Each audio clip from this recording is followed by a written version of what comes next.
Dear brothers and sisters, as the old adage goes, united we stand and divided we fall. If we work together and strengthen our own, we can ride through this crisis. We may have to confront issues of logistics and movement of goods, but we can do that too. To the United States, I say this simply: we are not your enemy. We are your friends. Good people, welcome back to my YouTube channel. This is Awakened Africa and I'm your host Bemo. So as by now everyone knows that Donald Trump has come up again with his tariffs, and this time round he has hit the tariffs them on hard on these Caribbean countries, including Jamaica and Trinidad and Tobago, you know, all these Caribbean countries. And this Prime Minister of Barbados, Mia Amor Motley, came out and she told Trump face to face about his tariffs on the Caribbean countries, that they are not afraid of him, and she's just trying to articulate that these Caribbean countries, they're not an enemy to the United States, but they are just friends. So they are small countries and their economies are nothing to make Mr. Donald Trump to fear them. So in this video I will play a clip whereby Mia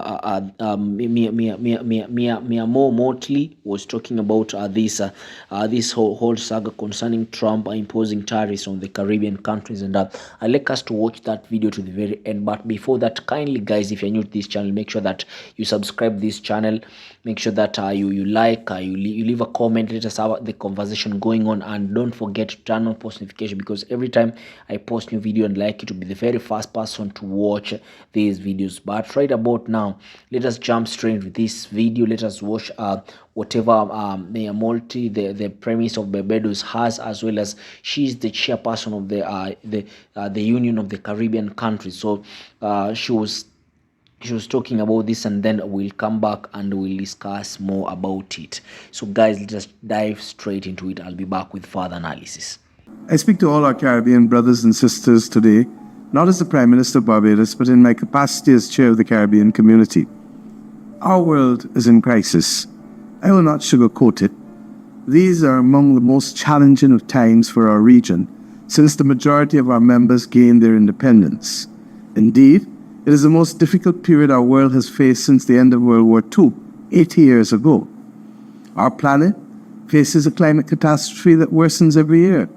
We have a cost of living crisis that has been bedeviling us since the disruption of supply chains when the COVID-19 pandemic triggered the shutdown of the majority of countries. Misinformation, disinformation, and manipulation are running rampant. The mental health crisis is causing hopelessness among many of our young people. And regrettably, crime and fear is on the rise. We're fighting wars in the Holy Land, in Europe and in Africa. Countries are distrustful of countries, and neighbors are distrustful of neighbors. The international order and the international system, my friends, is in grave danger of collapse. And now we are on the precipice of a global trade war. Our Caribbean economies are largely reliant on imports. Just go to the supermarket or visit the mall or the hardware shop or the electronics store, and you will see that most of the things there are not produced in this region. Many of those commodities are either purchased directly from the United States of America or pass through the United States of America on their way to the Caribbean region. That, my friends, is a legacy of our colonial dependence. Together with colleague heads of state and heads of government, we have been working to diversify ourselves away from this dependence. We've already started to reap some successes, especially in the field of agriculture, for example, but we still have a long way to go.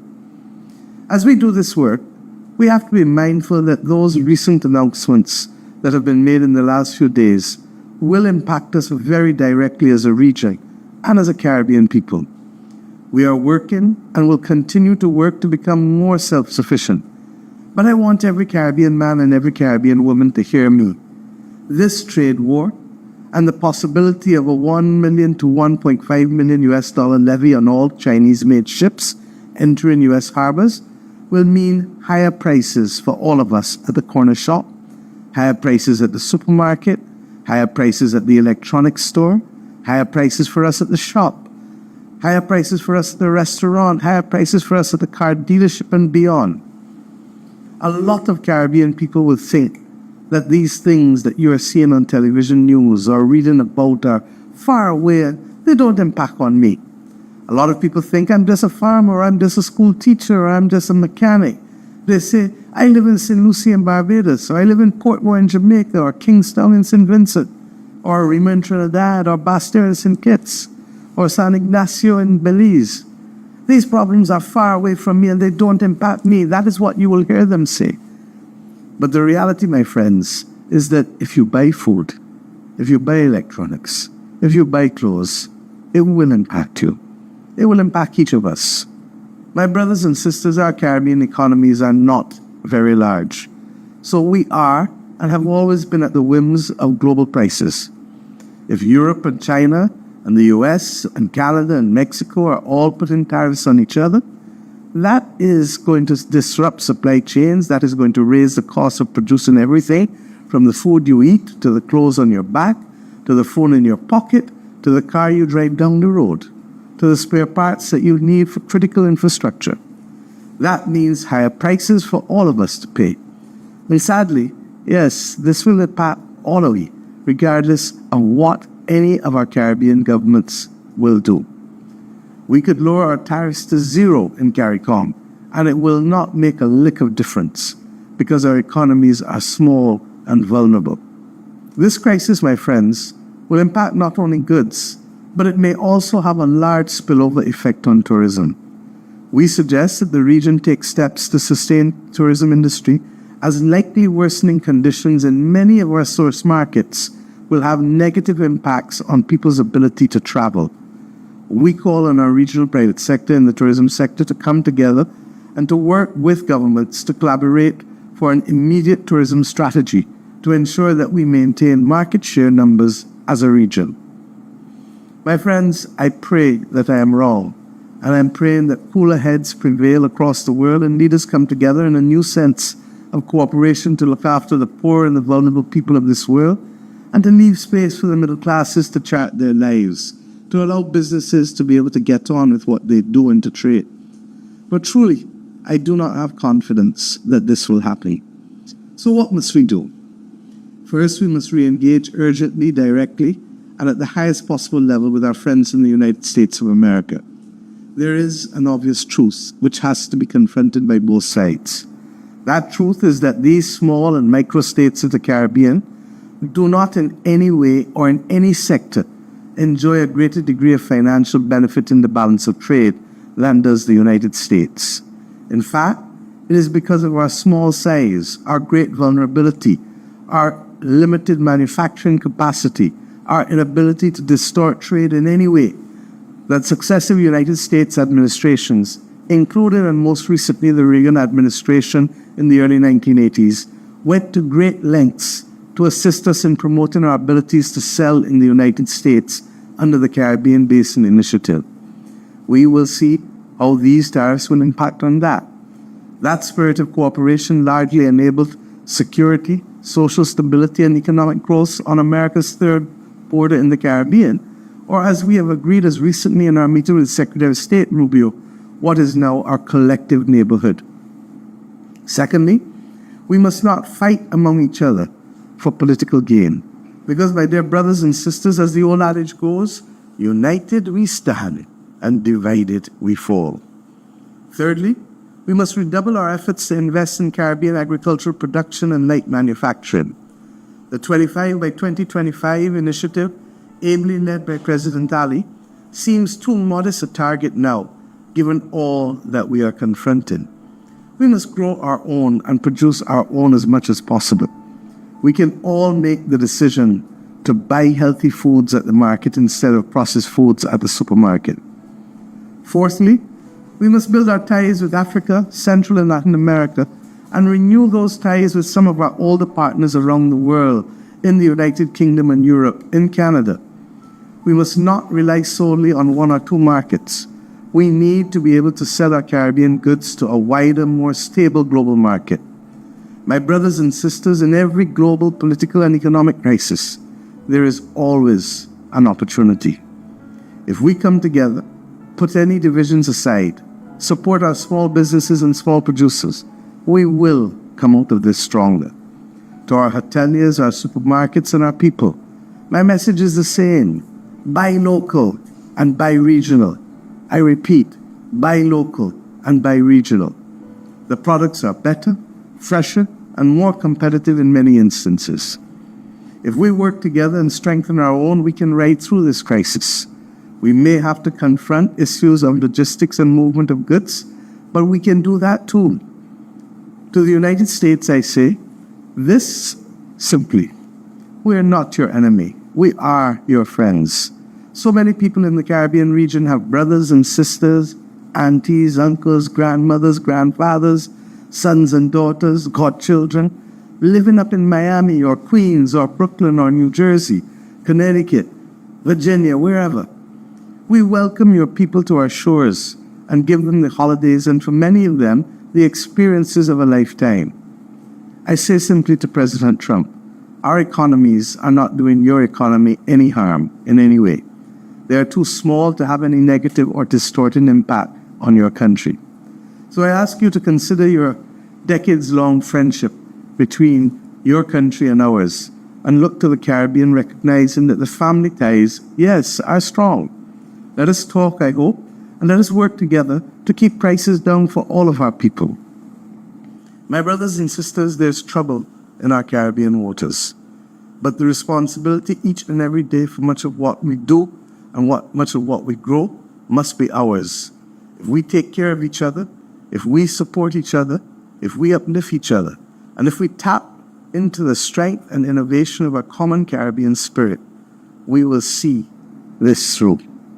Our forefathers faced tribulations far worse than we will ever do. And yes, they came through it. My friends, my brothers and sisters, we can make it. We shall make it. God bless our Caribbean civilization. Thank you. So, good people, as you've seen from the video, Mia Amor Motley, she's trying to call upon all these Caribbean countries to come together, since they have been imposed tariffs on by the United States of America.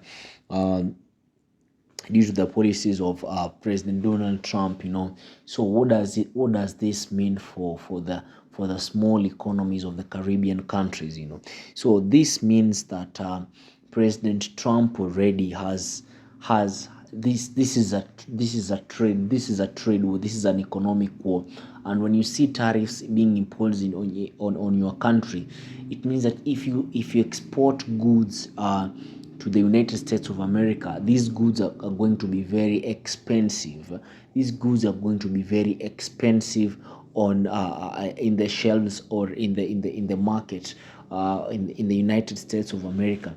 So, for instance, maybe Jamaica is exporting poultry products. So these poultry products in the United States of America, they are going to be very high. Their prices are going to be very high, and this means that their products are going to be less competitive. So whatever she's trying to say is she's calling upon all these small economies of the Caribbean to come together to make sure that they become self-sufficient, right?